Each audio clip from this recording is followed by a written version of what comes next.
Good afternoon. Look, on behalf of Zena, I'd like to thank everyone for joining us this afternoon.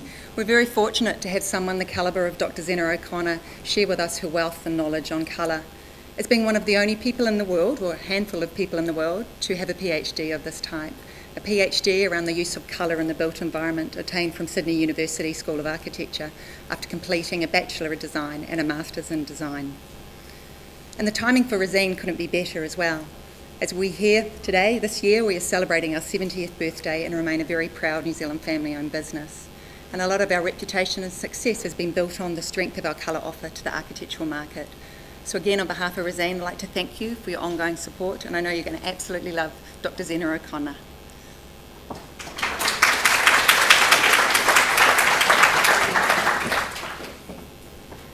Thank you, Jo. Hello, Auckland. I'm Zena O'Connor.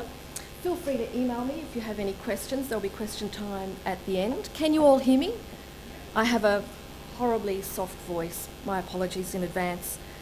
So thank you to Rosine and Architecture Now for this seminar series. I'll be presenting evidence-based information today. A lot of that is actually backing up anecdotal evidence that I'm sure a lot of you use, but what I tend to do is I look at evidence, and so what I'm presenting today is predominantly evidence-based information.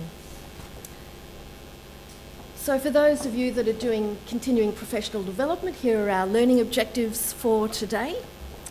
I'm sure you don't need to read those word for word. Okay, I'm going to do a little bit of a quick recap. I'm sure you know about the attributes of colour. Hue, which is the general category of colour that we know as red or blue or green or whatever. Tone, which is also known as tonal value, lightness, darkness, luminance, attribute of colour, and saturation, which is the intensity or the purity of colour. Now, the reason I'm mentioning these today is that a lot of the early researchers into colour, a lot of the early research studies into responses to colour only focused on hue. They didn't focus on saturation or tone. So it's good to keep that in mind when you're looking at findings to do with colour. They only ever focused on hue and they didn't control for saturation or tone. They often used a very small number of chips as well, and then drew these kind of incredibly generalised findings from 6 or 8 or 10 colour chips, which was a little remiss. I also wanted to talk about the categories of colour. There are 4 different categories of colour. There's conventional colour, and that is the broad colour category, red, blue, green, and so on. Then there's substance colour, and that's colour in the form of pigments and paints.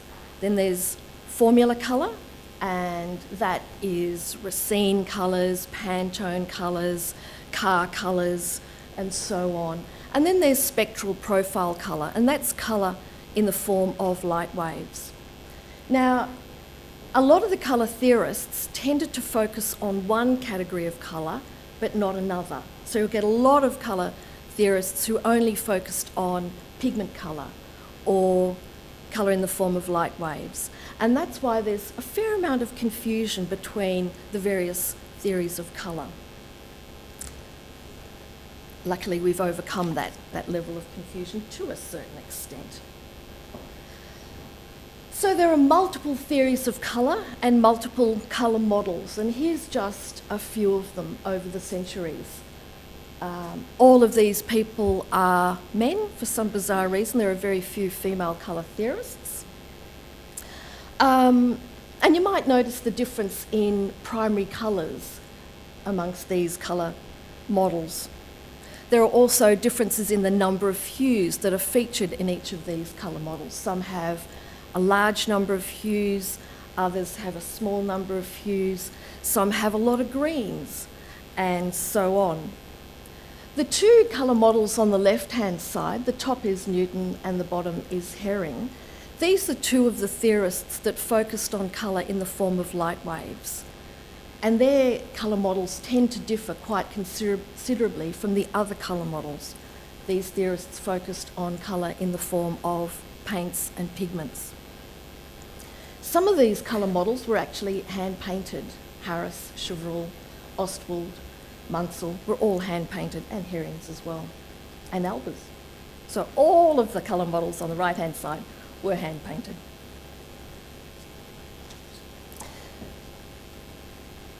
So the interface between colour and human response is in fact a very complex interface. There are a number of different factors that impact or influence that interface. There are individual differences like age and gender, as well as preferences and memory, perception and attention. We all tend to differ a little bit in those respects. Personality, mood, and inclination, and also stimulus screening ability, which we tend to vary in that respect as well. There are also cultural differences that impact that interface between colour and human response, as well as context, contextual factors. So we're talking things like how we perceive and interpret colour, not just in a literal sense, but also other factors in the context that may have an impact on that. So, for example, a recent study, pardon me, identified that music actually alters our colour perception. There are also perceptual factors, things like simultaneous contrast, and temporal factors, so time, prevailing colour trends, as well as changes that occur over time to colour.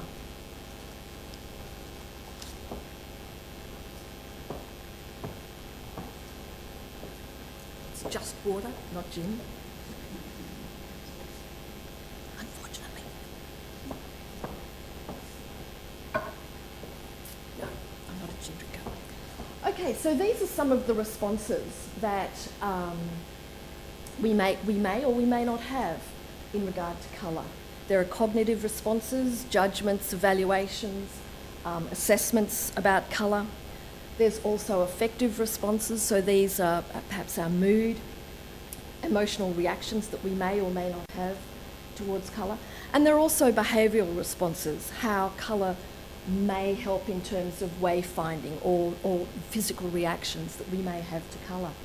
Now, that's the full range of responses that we may have to colour, but we probably don't have all of those all at once. So I thought I'd talk a little bit about some of the diverse origins and influences that have come to influence theories about colour, and also theories about colour psychology and how we respond to colour. I'll talk about each of these individually, and it's probably really only the bottom two that actually have a real bearing in terms of responses about colour. Colour symbolism and our beliefs about colour symbolism, and late 20th century, early 21st century scientific research. So, correspondences. Okay.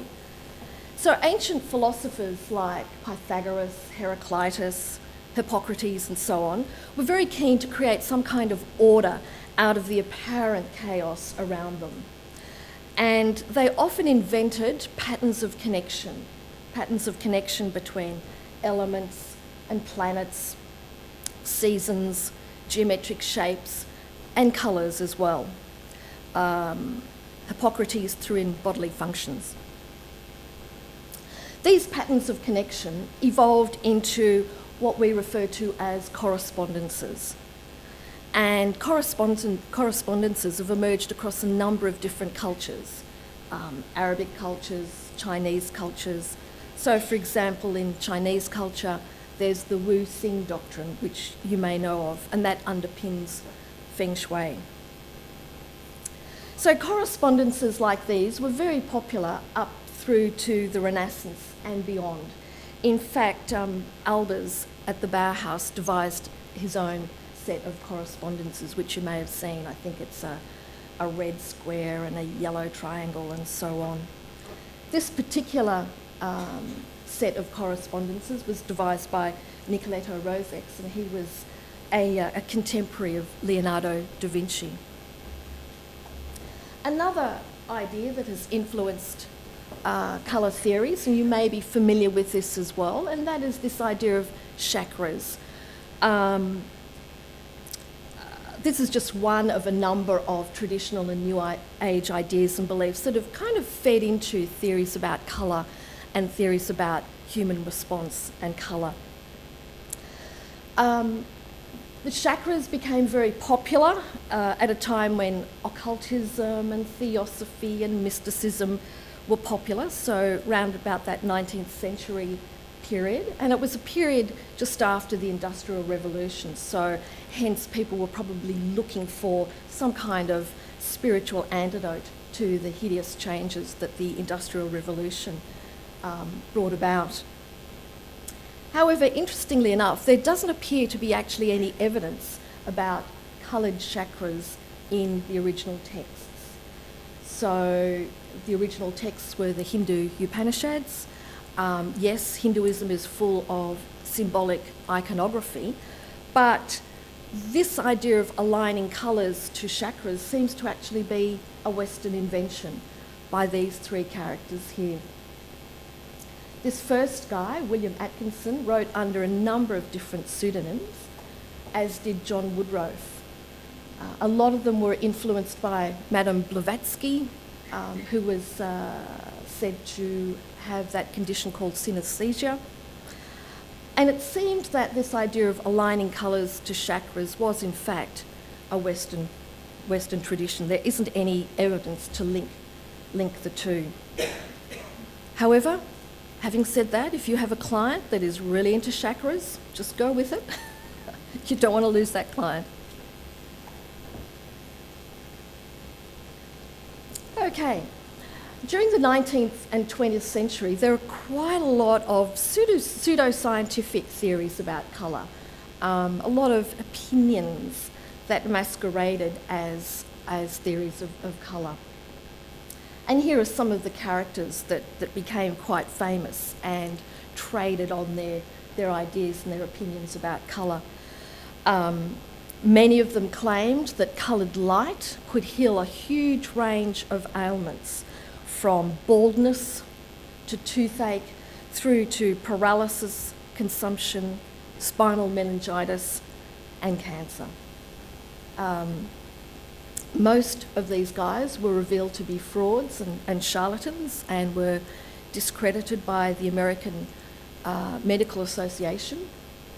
They were all American. Not that there's anything wrong with being an American. And in fact, Gadiali, the inventor of the spectrochrome machine, was jailed for fraud. He was fined some huge amount of money and jailed for fraud. Curiously enough, his machine is still available for sale, and the sort of textbook encyclopedia thing that goes with it is still available for sale.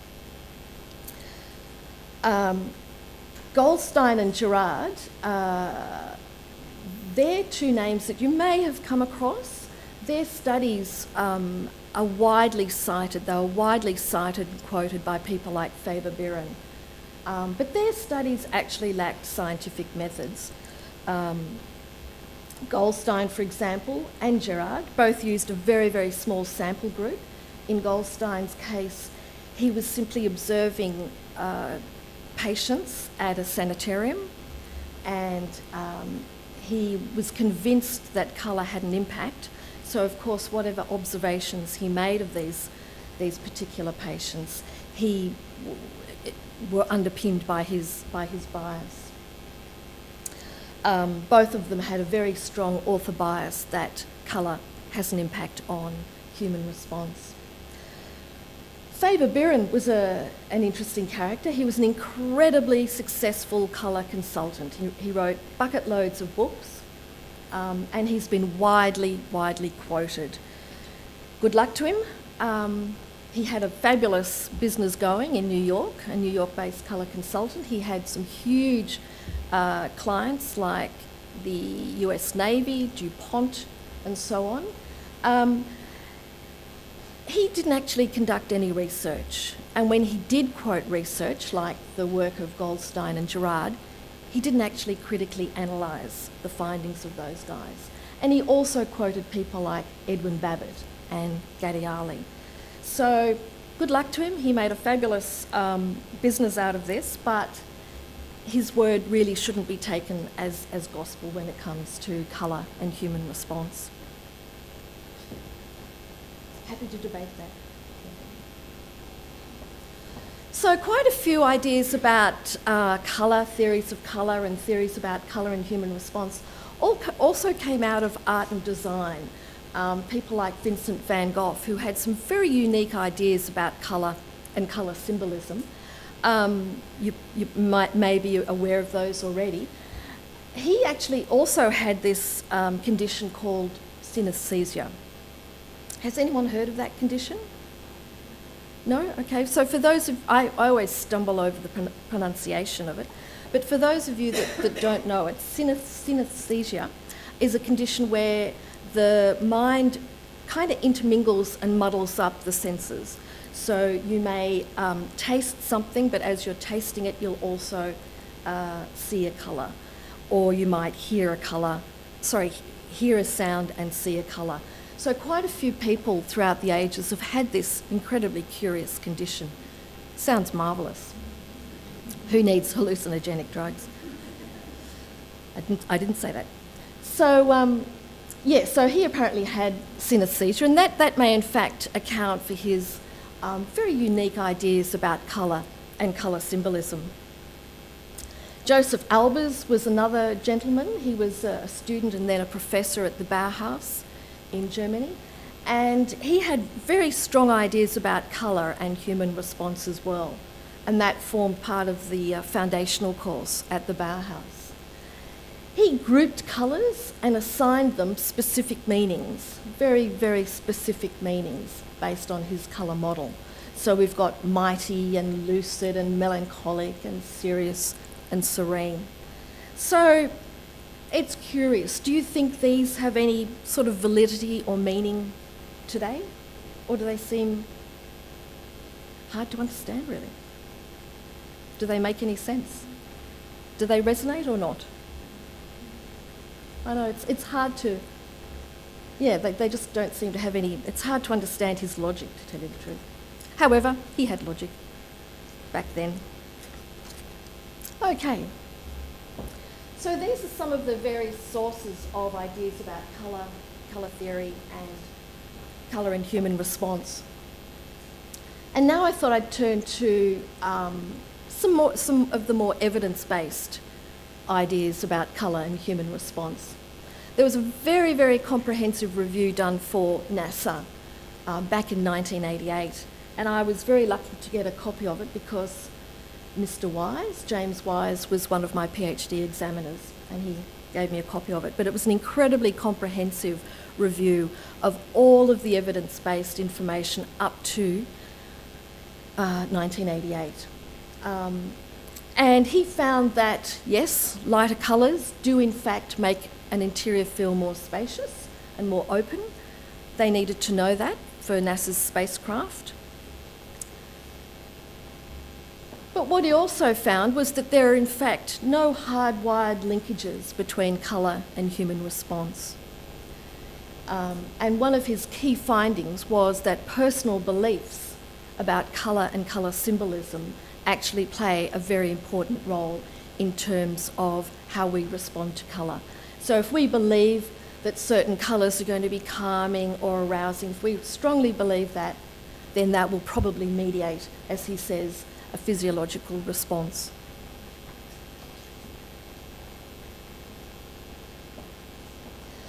So in terms of beliefs about colour, I thought I'd look at colour symbolism because that very strongly influences how we respond to colour and also how colour is used in applied design and the built environment. But the interesting thing is that colour symbolism actually exists on 3 different levels. So there's the individual level, and that varies considerably and it's highly personal. So you may have a very strong affinity for, say, a curious shade of green, and that really may make you feel contented and calm and it's your happy colour. And that might be because perhaps you were breastfed by your mother when she wore a gown in that particular colour. So a lot of our ideas, our very individual personal ideas about colour, go back to our childhood and what those colours meant to us in our childhood. Then there's the cultural level of symbolism, and they're the learned colour associations, the cultural conditioning. Pink is for girls, blue is for boys, and so on. And those sorts of cultural associations vary considerably, and I'll talk about those in a moment. And then there are universal examples of colour symbolism, but it would appear that colour symbolism on a universal level is in fact extremely rare. There are very few examples of colour symbolism that exist on that universal level.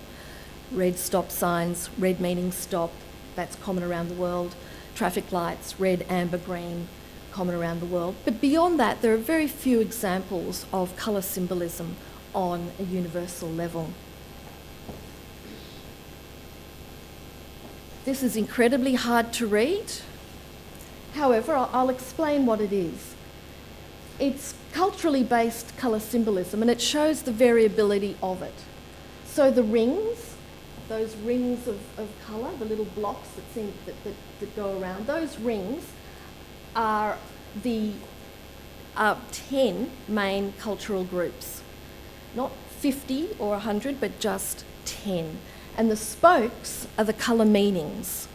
So as you can see, there are the 10 cultural rings and a huge range of different colour meanings.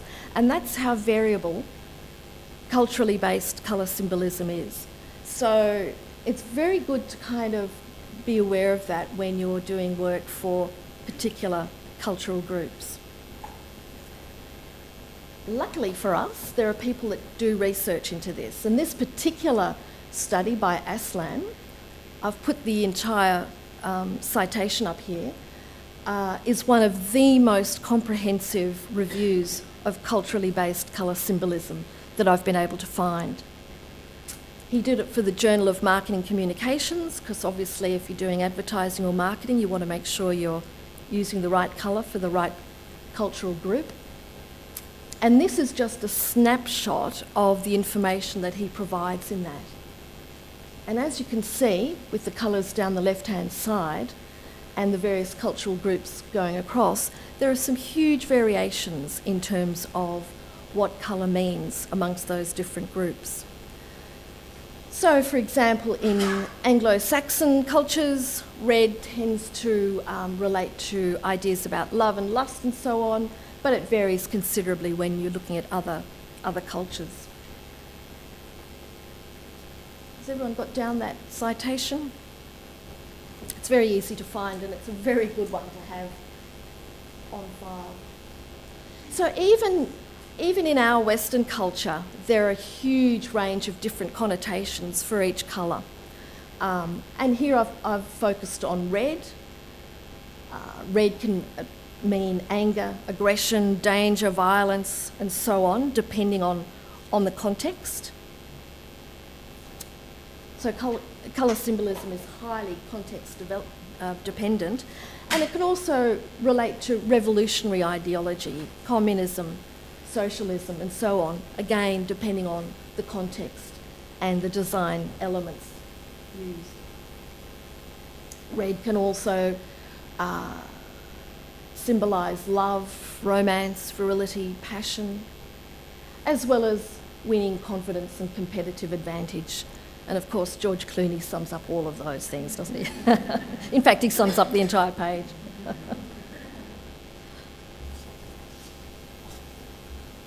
Okay, so that's colour symbolism.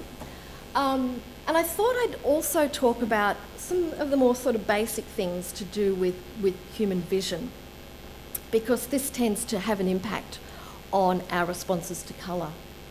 There's this thing called the fixational reflex, and as I'm looking at you, as you're looking at me, as you're looking at the screen and so on, our eyes tend to move around.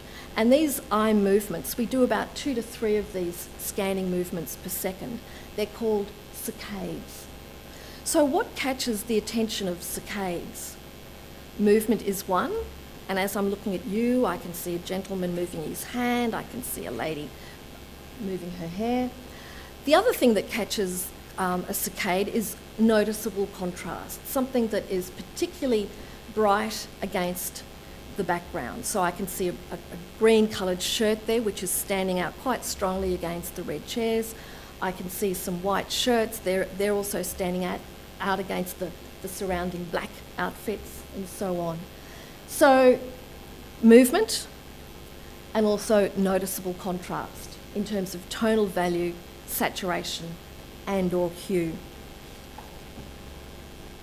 So when it comes to applied design and the built environment, fixational contrast is known as the isolation effect. And that's where a strong colour and or light-dark contrast draws attention to key design details. It might be a call to action button in web design, it might be product controls, it might be fire exit signage. In this case, it's the lift lobby. All the lift lobbies in this particular room are a bright orange colour.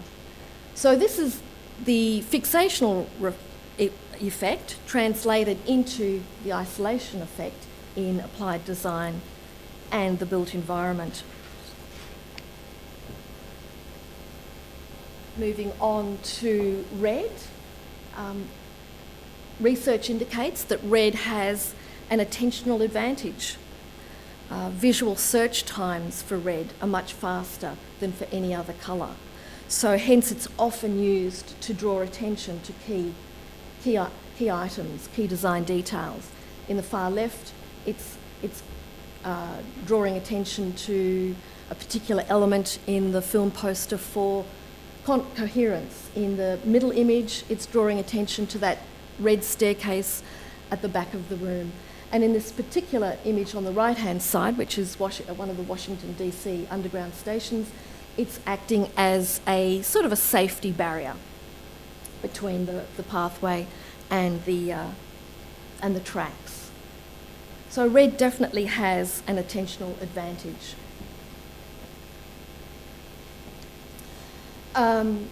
Another very interesting study that is aligned to the attentional advantage of red is this particular study by Bellizzi, Crowley and Hastie. It was done back in 1983, but it was a very well thought through research study, and it's been replicated since, but it's found to be extremely reliable. Not only does red attract attention, but in retail environments and in restaurant environments, it actually draws people further into an environment.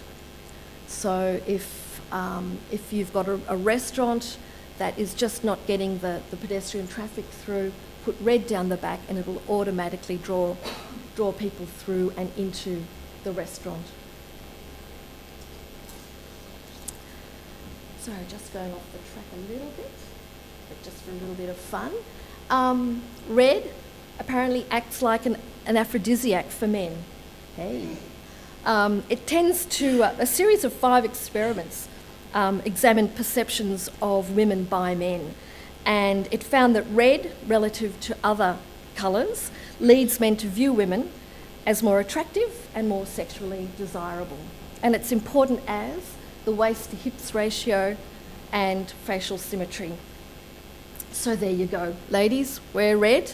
If you feel red doesn't suit you, paint your bedroom red. Maybe that can act as an alternative.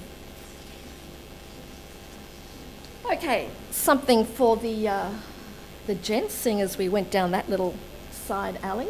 Red is research studies have found that red is often associated with winning and dominance.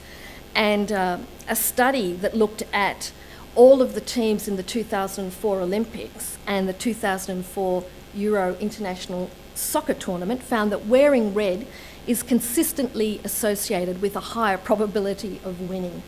Hey. Another study found that viewing red on others tends to increase appraisals of dominance. So that may in fact account for the likelihood of winning for sporting teams that wear red. So, okay, maybe you could use that as a branding strategy here, as Lenovo have, and use red in their foyer area to convey that sense of winning and dominance, perhaps. I don't know if you remember this, but in Australia, for a little while there, our politicians all wore blue ties. It turned into a national joke. Why they wore blue and not red is beyond me. Okay, so colour saturation and tonal value have a very strong impact. In fact, it's been found that they have a more of an impact than hue in terms of research studies. So saturation and tonal value will determine whether a colour is perceived as being exciting or calming, not necessarily hue. So it's a good one to remember. Here is a video. I'll just go back to this. I'm going to feature some environments that are using very highly saturated colours. And this particular one is a media office in New York. And it features these pops of colour throughout the entire office area on all levels. Obviously to try and encourage a feeling of excitement. Okay, if you like, make a note of this particular YouTube video. Why do some colours make you feel emotions? And it talks about how various attributes of colour are associated with arousal, dominance, and pleasure. And saturation is highly correlated with arousal and dominance. These are the new offices for LinkedIn in New York.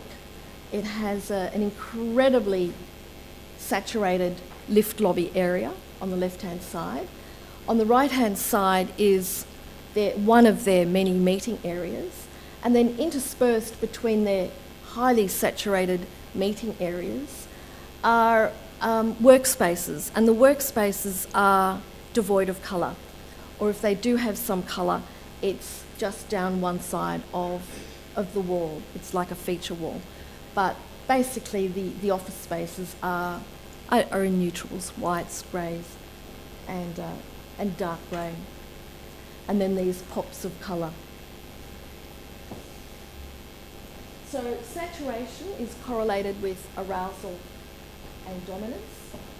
And light, dark, brightness, tonal value is correlated with pleasure and arousal. Now this same video talks about hue, and it says that the findings for hue are all over the shop. There's no level of consistency in terms of arousal, dominance and pleasure. But there is strong consistency with saturation and lightness, darkness and brightness. So variations of light, dark contrast clearly lead to variations in terms of ambience. There's no doubt about that. And obviously in a much darker environment, that level of arousal declines. So an architect that you probably know who has a highly effective use of light dark is Ando. Completely devoid of colour, but very, very strong in terms of the ambience that the level of lightness and darkness conveys. And obviously lighting and paint colours can achieve very similar effects. Not that I would suggest that you try and mimic Ando, but okay. So lighting definitely impacts colour perception. There's absolutely no doubt about it. You probably remember this particular dress viral phenomenon, and we all kind of argued about whether it was white or gold or black and blue, and that argument went on for about 2 weeks before it finally had its day. So it turns out that in in studying this particular viral phenomenon, all we had to look at was this image. We all looked at the same image. And the dress is clearly in shadow, and we had to make a cognitive adjustment as to whether we thought it was in a lot of shadow or a little bit of shadow. And hence all of those individual differences that we had. I'm sure all of you argued about that in the office. Is it white or gold or blue and black? So Conway discovered that larks, people who are more often awake in daylight hours, tended to see the dress as though it was in a daylight shadow, and hence they saw it as white gold. Whereas owls, people who are not so awake during the day and have more experience of artificial lighting, they tended to correct their visual perception accordingly, and they were the ones that saw it as blue-black. So you might want to go back and check that with your office colleagues and see if that was the case, if the larks saw it as white gold and the owls saw it as blue-black. But that same effect obviously translates into the built environment. So colours will definitely appear marginally different under different lighting and in different situations. So here we've got exactly the same sort of, what would you call that, lecture room, and under certain lights the chairs very definitely look yellow, but under other lights they start to look more orange than yellow, or at least a darker yellow. Now, interestingly enough, human perception of colour may also change according to the seasons, and this has been particularly noticeable in those countries that experience a fuller range of seasons than we do in Sydney. So in North America, do you guys have a full range of seasons, fall, summer and so on? We don't tend to have that in Sydney. It just seems to be kind of pretty much hot most of the time with a little bit of cold. But those countries that have the full-on autumn, fall, beautiful colours, they tend to, human perception, colour perception tends to change according to the seasons in those countries. I have some more of this, Jim.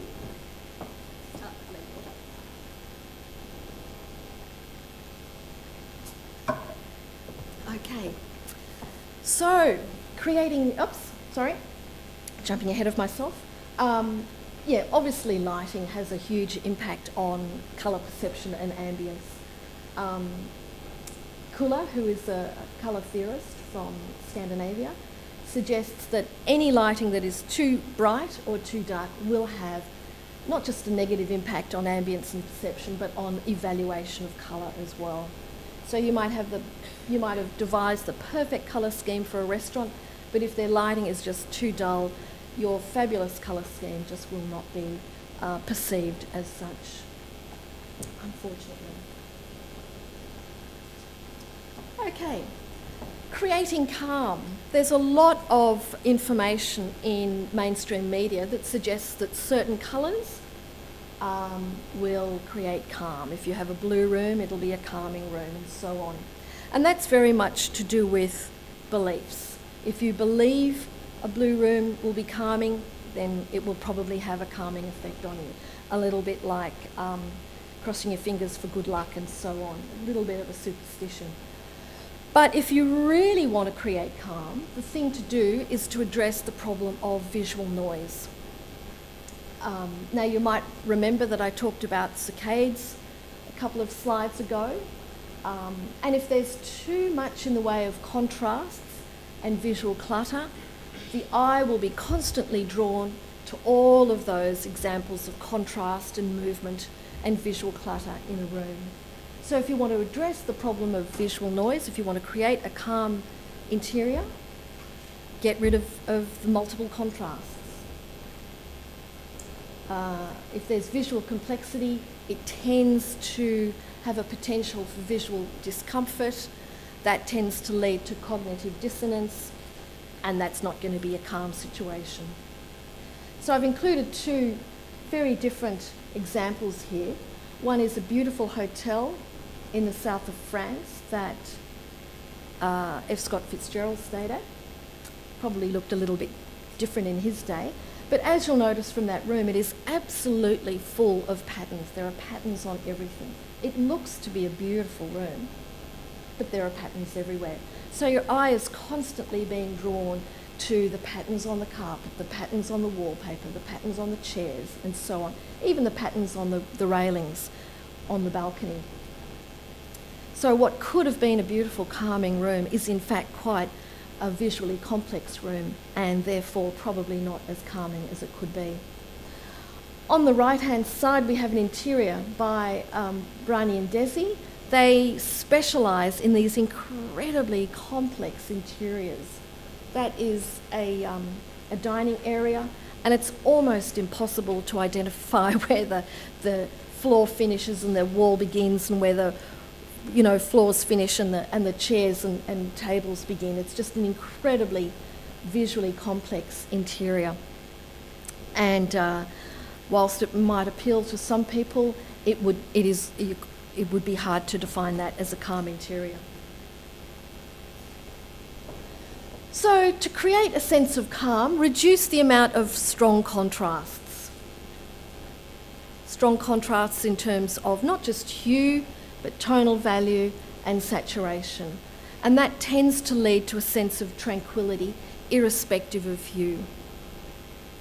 It kind of mimics Faith Popcorn's idea of cocooning, and that is creating a home-like interior using client-preferred colours. That wasn't her idea, I threw that in, with minimal contrasts and minimal patterning. So if you want to create this kind of cocoon, calm-like interior, use minimal contrasts and minimal patterning.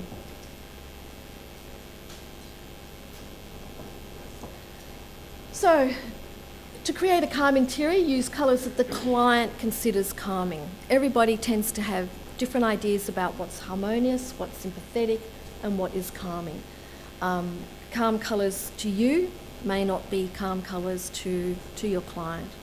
So find out what the client considers calming, if they particularly want a calm room or an exciting room for that matter, and use the client's idea of calming colours. Reduce the number of contrasts in terms of tonal value and saturation, and use similarity of tone. Not necessarily neutral colours as such, but similarity of tone.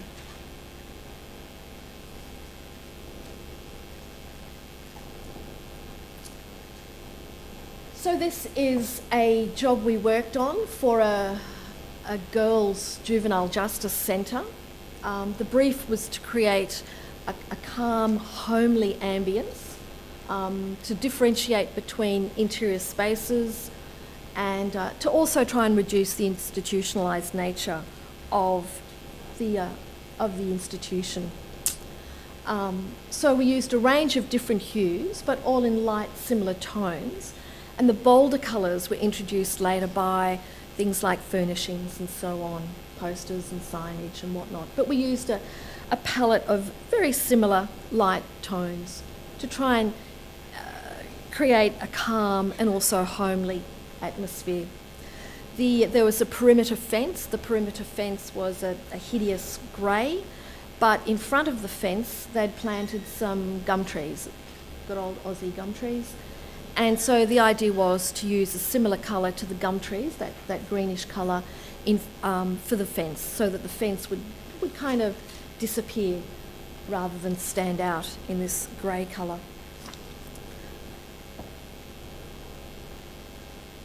So, okay, everybody wants to know what colours to use to increase productivity. That seems to be a big issue these days. Studies have been done which find that colour definitely impacts both mood and productivity, but that can vary due to individual differences. We all have differences in terms of preferences, and we also differ in terms of stimulus screening ability. And what that is that some people are better at screening out environmental stimuli than others, both in terms of colour, contrasts, music and so on. So somebody might be able to read the paper perfectly well with Foo Fighters blaring in the background, whereas somebody else has to have perfect quiet if they're reading the paper. So that's that stimulus screening ability, and we all tend to vary somewhat in our stimulus screening ability.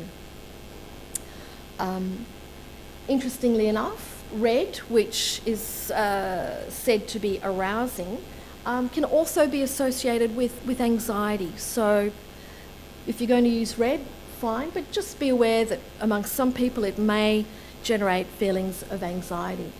The same with blue. Blue is often quoted as being a calming colour, but for some people it's actually associated with depression, and that can be problematic. And here are some hideous bland interiors that don't want to be known. Okay, so moderately colourful interiors support positive mood and a sense of well-being. This is a study by Kuller, Michaelides and Jansen. But interestingly enough here is that the key word is moderate polychromy, moderately colourful.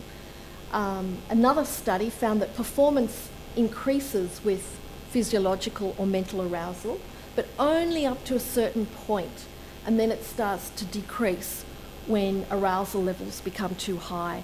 So if you have a hugely kind of colourful environment, sure, it might be kind of arousing and exciting and so on, but it can also become distracting, and it can have negative impacts.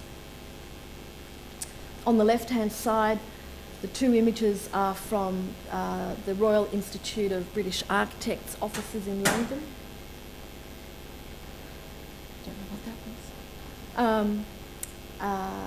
And they use this idea of moderate polychromy throughout their offices.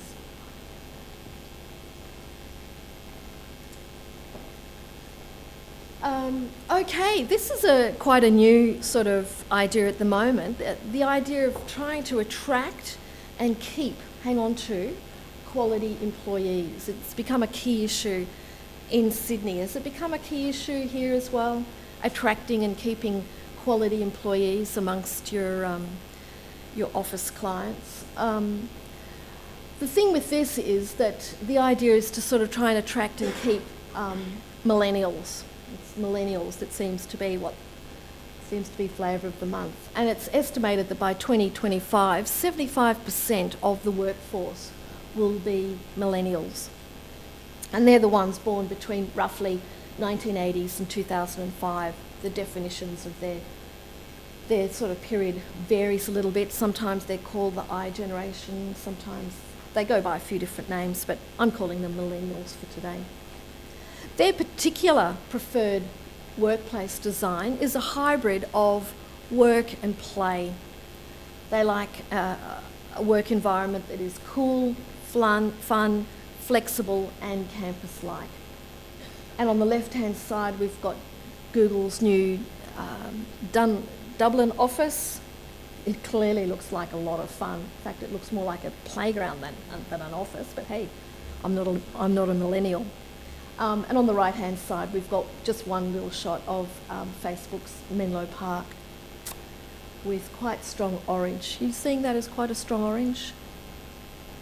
Yeah. So they like this cool, fun, flexible, campus-like. The good thing about having painted surfaces is that you can change that painted surface fairly frequently. So you might have orange in the right-hand side here.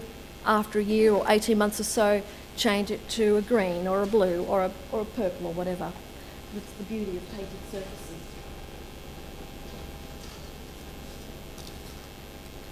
Okay, another key issue in Australia, and I'm sure here as well, is how do you create an office environment that supports or encourages creativity? And there are some recommendations here, and one is to use a mix of moderately colourful spaces to support sort of mood and to encourage well-being, make them feel happy, but then to also have some blank canvas areas and or some window views, because creative people always need some kind of visual respite from what they're doing. So if they can look at just a blank space or or a window view, aside from the static but colourful areas, that's a good thing. And to also minimise visual clutter and any unnecessary visual distractions. So have a mix of moderately colourful areas, some blank canvas spaces. That blank canvas might be white, or it might be a soft grey also, or beige or whatever. But then also try and minimise visual clutter so that they're not constantly distracted, visually distracted. Creative people are usually highly visual. If they're highly visual, they're going to be distracted by visual clutter. Tends to stand to reason a bit. Okay, moving on. So, colour beyond aesthetics. Colour clearly humanises the built environment and encourages engagement. And this is one of the first examples of that, the Pompidou Centre in Paris.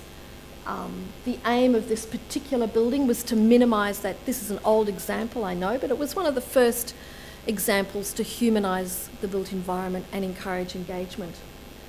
And the aim was to minimise the tension between visitors and the very serious museum facade. And the architects also wanted to create happy buildings, buildings that people react to. So all of the external functional elements were colour-coded.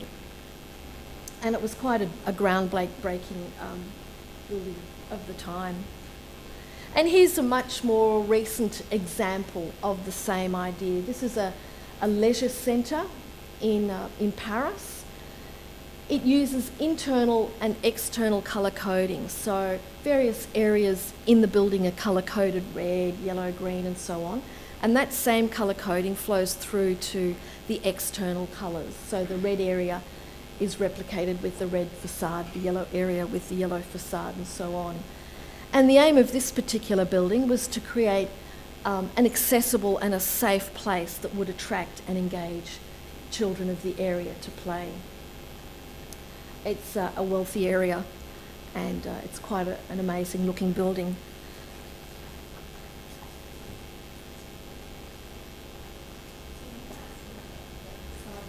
Yes, certainly. Mm.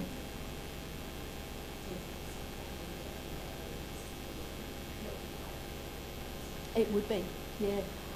I don't think they've done any studies. No, children tend to prefer saturated colour. There have been some studies on that, but not in this particular building. An ideal place for it, though. You can see a Paris job coming on. Okay, so super graphics is another way of introducing colour into the environment without, in a kind of a really interesting way, and it's also a way that can be changed on a regular basis. It can really transform perceptions of the built environment and again encourage engagement. And this is a health centre in England. This particular studio is very well known for its super graphics. And I've got another example here of a middle school in Brooklyn. So this is where super graphics are literally being used to sort of do a little bit of kind of quiet social engineering, if you like. There are motivational slogans throughout the entire building that support the school's teaching policies and encourage the children as well. And that's a view from the outside, and it's just fabulous to see those sort of flashes of colour from the outside. Okay. So, right, disruptive colour. This is one I particularly like, disruptive colour. Disruptive colour is a really cool strategy. It kind of is like a visual escape, a diversion, if you like. It tends to disrupt the status quo. And not only does it enhance experience, but it kind of adds this novelty aspect as well. And it can be used to reimagine, if you like, the usual design architectural archetypes. So here's a pretty wild interior. On the left-hand side is the foyer. In the middle is the staff cafeteria, and on the right-hand side is the staff pool. Does anyone want to make a guess at where this building is, who the building might be for, what year? Sorry? China. Yeah, that's true. Yeah. No, it's not China. In fact, the other side of the world. Do you reckon it's recent or dated? So very close. Yep, very close. Do you reckon it's an apartment building or an office building? Apartment building? Okay. Brave man. You're close on one point there. It's actually the head office of Spiegel Publishing in Germany, and it was by Werner Panton, who seemed to love doing these sorts of environments. His rationale for this was that the Spiegel employees dealt with text, black and white text, day in, day out. Their Monday to Friday work was black and white text. So he thought what they need is they need a visual holiday from that. They need a sort of an escape from black and white. And of course, back in 1969, it was, no computers before the days of computers. It was all hard copy, black and white. So he created this incredibly colourful, wild environment as a visual escape and diversion for them. What a great guy, huh? What a great guy. I'm not exactly sure what it would be like to go there. So on this idea of disruptive colour and visual escape, you've probably all heard of Baker Miller pink, also known as drunk tank pink. Have you heard of that? Yeah? No? So it was an idea back in the late 70s. A guy called Schaus suggested that the holding cell in a Navy correctional facility, or whatever that is, I don't know, the holding cell should be painted pink to try and calm the Navy boys down. And so he found that, yep, you put the guys in there and they calmed down. And so, of course, everybody around the world thought, oh, wow, we've got to paint our jails pink. It'll calm the aggressive ones down. But it turns out that it was actually the disruptive nature of the pink cell. Schaus, along with a couple of his buddies, did a couple of studies a few years later, and they found that the decline in aggressive behaviour was probably just an artefact of that colour intervention. It wasn't really as a result of pink. So keep that in mind if you come across a jail that wants to do drunk tank pink. You can in fact use any colour, basically. Okay, here are some more examples of disruptive colour. On the left-hand side it's actually a swimming pool in New York City. And it's an installation. It's only temporary. Unfortunately, it's going to fade. Sorry, not the left hand, both sides. So it's this fabulous swimming pool surrounding that's been painted this amazing rainbow colour. It's in a poorer area of the city, and it just completely transforms this public place. And also the view from the surrounding apartments. They get this fabulous kind of shot of disruptive colour. He does quite a few of these very colourful installations. Hot Tea, whose real name is Eric Ryder. And here's another really interesting example of colour disruption.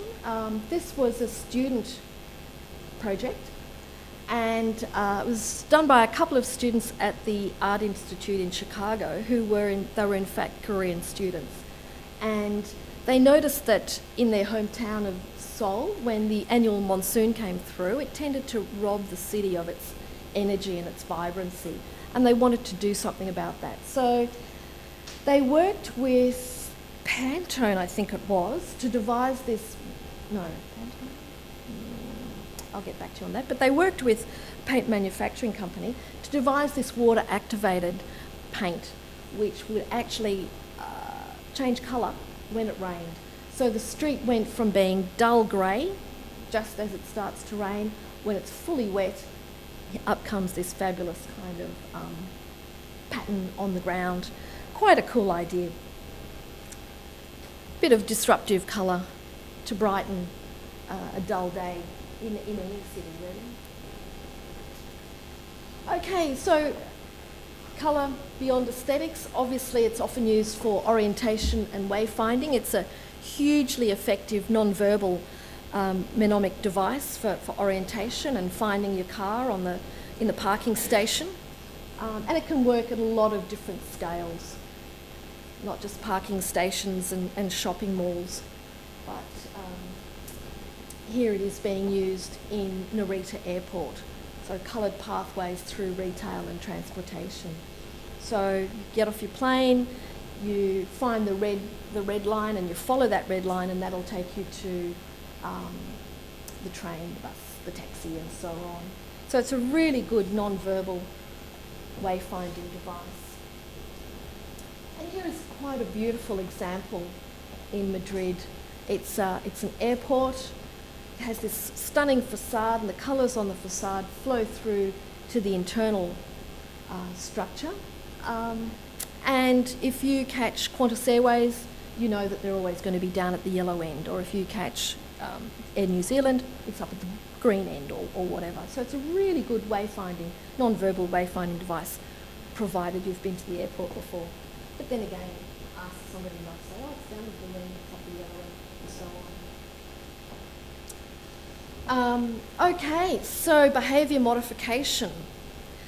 So this isn't an exact science because we all have individual differences. We don't all behave the same way. However, this is becoming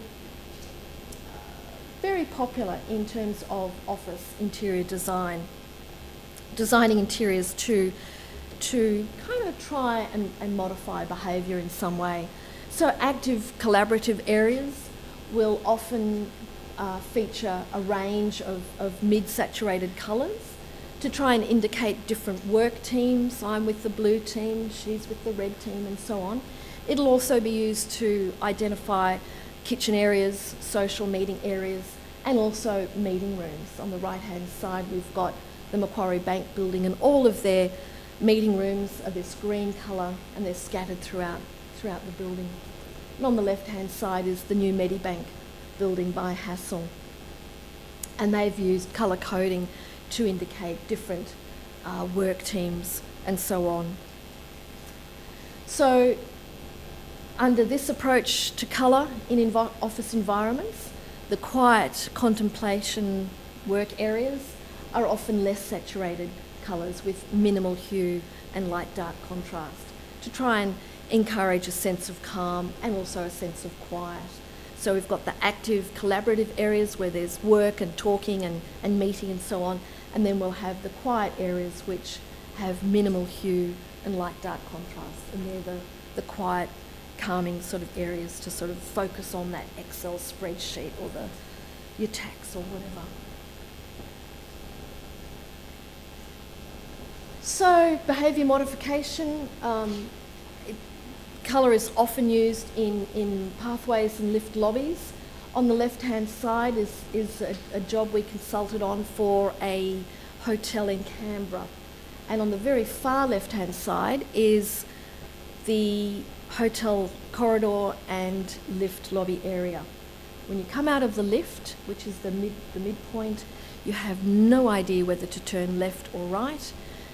Yes, you can read the sign, but it just looks like this dull, dark kind of jail, basically. So we suggested that they use a standard colour for all of the lift lobbies, so no matter what corridor you came out of, you always knew where the lift lobby was, and to have alternating colours at the end walls. So when you came out of the lift lobby, okay, I'm down at the green end, or I'm at the purple end, or whatever. And that's exactly what has been done in this slide on the right-hand side. All lift lobby areas are this orange vermilion colour, so that the newbies can immediately find the lift and the bathroom areas. Okay, so colour and light. Colour and light used together can really encourage engagement with a particular area and improve perceptions of safety in that area. So these slides are very dark, my apologies in advance, but there's a really cool video that you can watch that features this. It's the Van Gogh pathway in Holland, and this particular studio have used glowing stones that charge during the day and glow at night. And so they glow at night in a pattern that's reminiscent of Van Gogh's Starry, Starry Night. So you can cycle through that or walk through that, and you've got this fabulous magical pathway. Racine, interestingly enough, I found out today, have got a similar paint. So they've got paint that absorbs light during the day and emits colour at night, which sounds really cool to me. So you can basically replicate this if you wanted to. Quite a cool idea. Here's a project that was proposed for Sydney but hasn't been put into place, unfortunately. I'm not sure if any of you know the King's Cross area, but it's got a bad reputation in Sydney. The main street is bad enough, and you certainly don't want to go walking in the back alleyways. But it's also a residential area, so a lot of the residents do use the back lanes to get from their home to Woolies or whatever. But it's very dark, it's quite an unsafe area. So the idea was to use fluorescent paint as well as coloured light projections to try and improve perceptions of safety in this particular area. So obviously you could use fluorescent paint, cut out the light projections, just the fluorescent paint, or the paint that glows during the night and charges during the day, and also graffiti resistant paint. And those figures just sort of add that sense of, there are other people around, it's not quite such an unsafe area. Probably wouldn't stop you getting mugged, but make it a more pleasant journey anyway.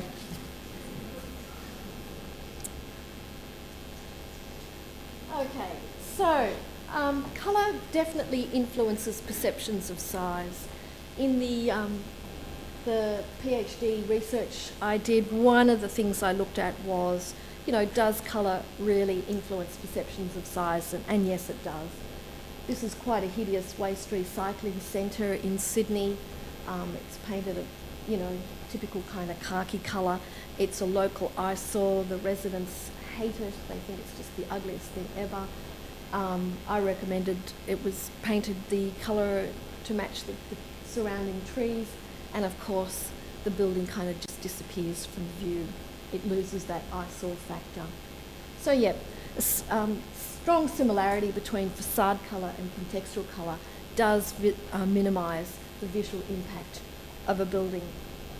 And I know you were just dying to ask this, but yes, it supports anecdotal evidence in the fashion industry that darker colours creates the impression of a smaller silhouette.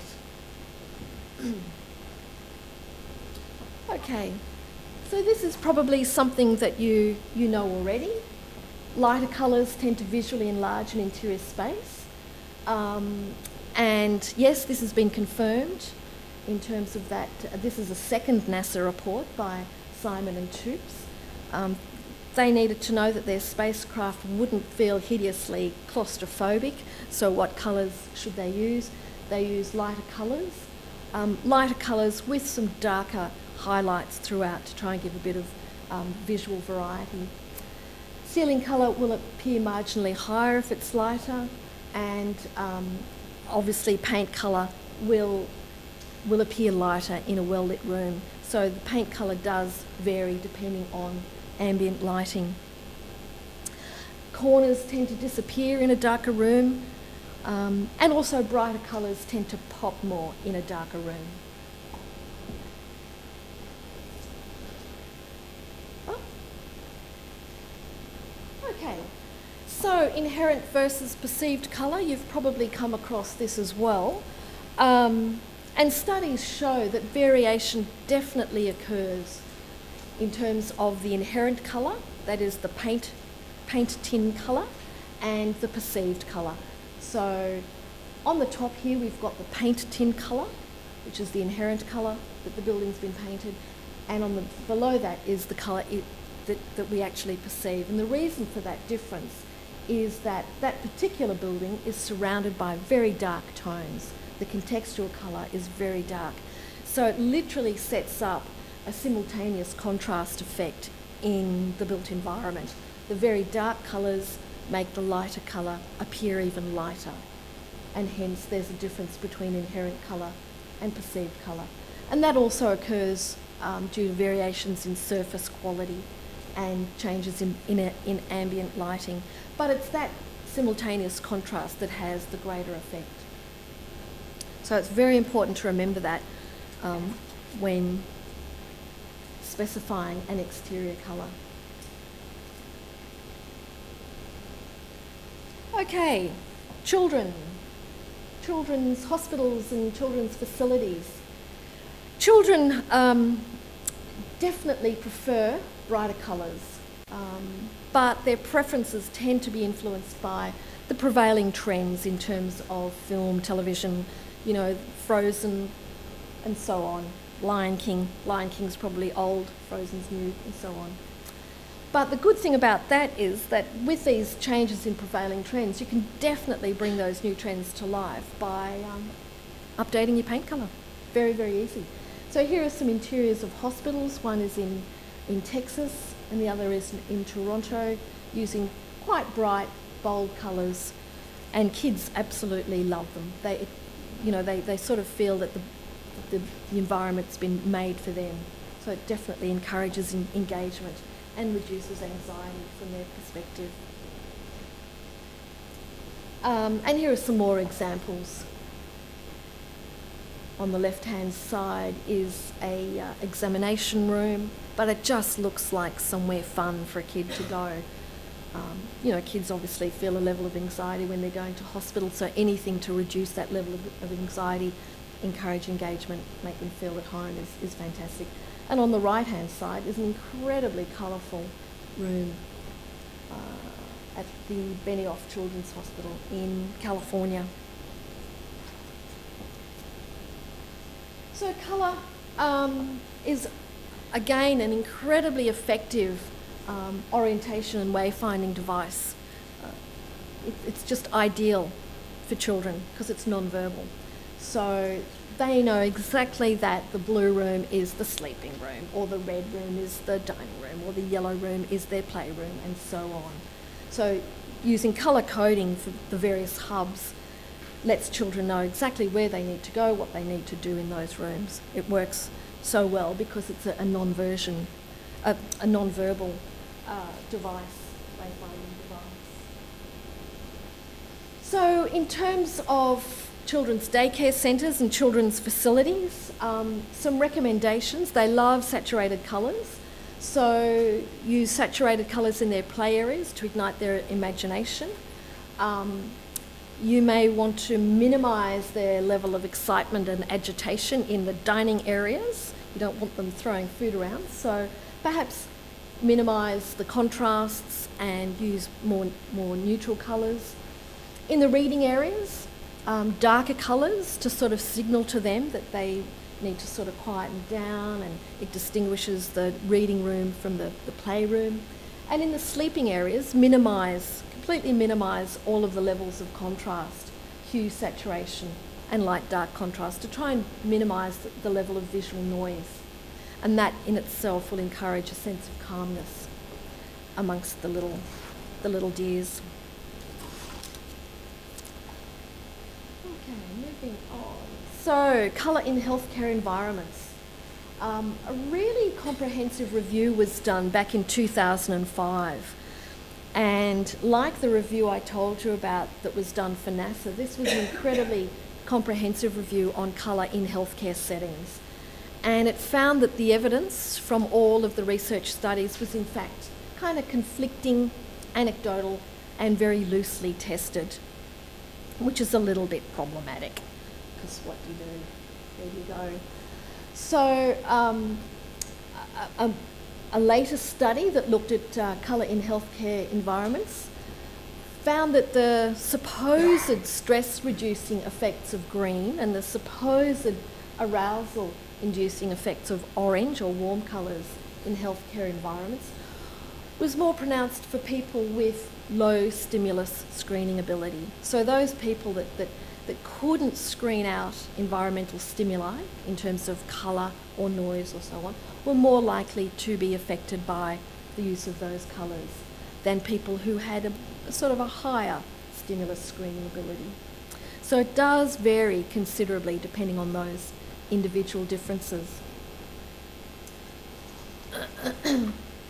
Okay, so all white and green interiors carry a lot of negative connotations: sterile, dark, cold, inhospitable. The last thing you want in a hospital is for it to be perceived as inhospitable. And partly we've got Florence Nightingale to blame for that. Her idea of things should be seen to be clean and things should be kind of white was one of her mantras. So again, we've got some more bland interiors here that should be replaced by something way more colourful. Home-like colours. Perhaps using home-like colours can help to reduce that level of anxiety. Children prefer these bright, more saturated colours, and older people as well prefer marginally more saturated and stronger, not stringer, stronger colours.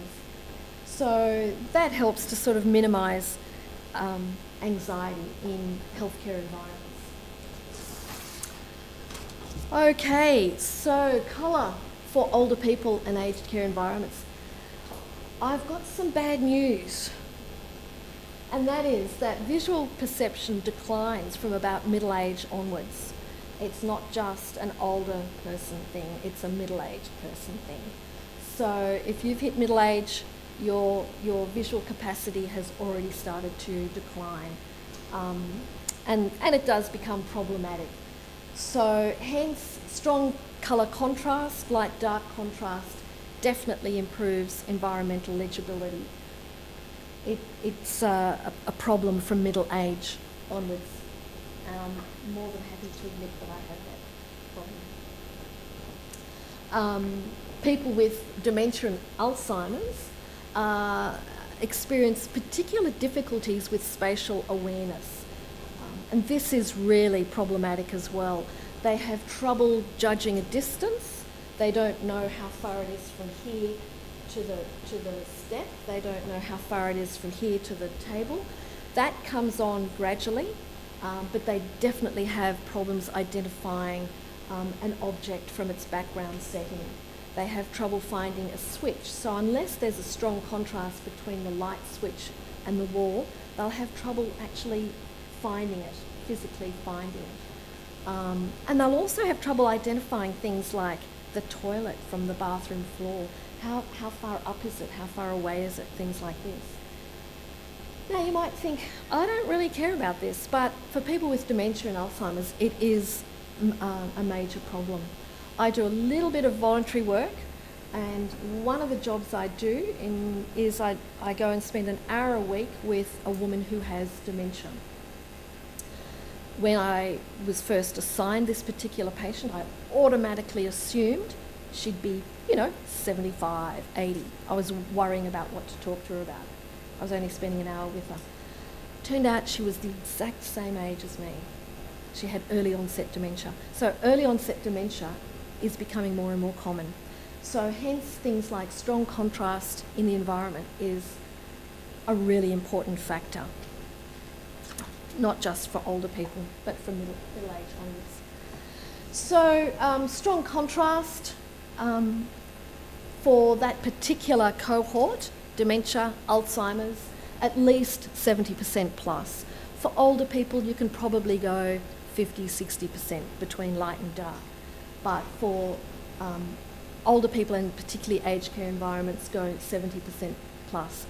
So that strong contrast between steps and rises, between the leading edge of the step and the next step down and so on, between contours and boundaries, walls from floors, doors from walls, windows from walls and so on. And also light switches and the wall behind it have a strong contrast in all of those sort of design details. And strong contrast definitely supports legibility. Now I've just got a few more slides to show you that look at signage for older people. The idea is to use, I also do research into visual literacy, so I thought I'd just give you a couple of slides about this. In terms of signage, for older people and aged care environments, it's best to use sans serif fonts, and particularly sans serif fonts that have strong, thick strokes all the way around the letter, not just the sides but across as well. Less than 10 words per sign is more quickly and easily read, and icon representations are a very effective non-verbal alternative.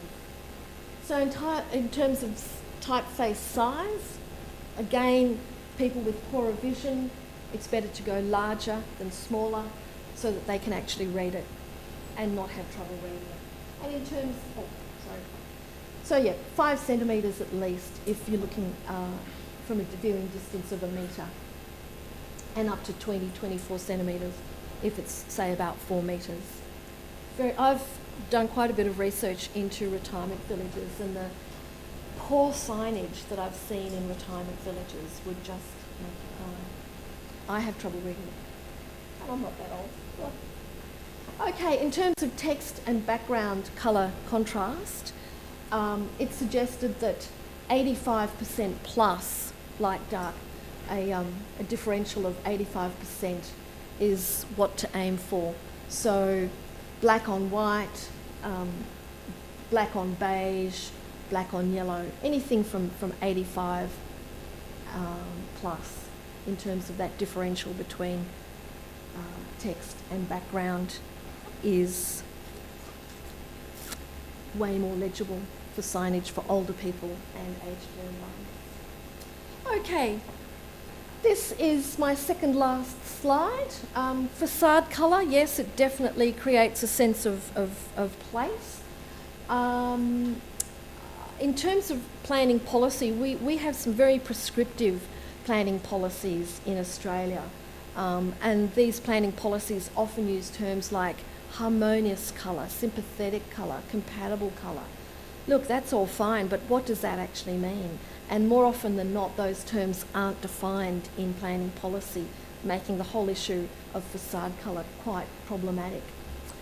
I found from my own study that definitions of harmonious colour, definitions of compatible colour and sympathetic colour vary considerably, and that colour similarity, which is often what colour harmony would suggest, doesn't necessarily mean harmonious colours to the average Joe in the street. Colour similarity is definitely not harmonious colours. And research indicates that people definitely prefer a level of contrast between a building's facade colour and the environment. And our Sydney Opera House certainly wouldn't be passed by current planning policy. It's, white. And planning policy at the moment is calling for colours that blend with the environment. What does that even mean? Who knows? Okay, here are some of the selected references. If you need any more information, don't hesitate to email me. Thank you.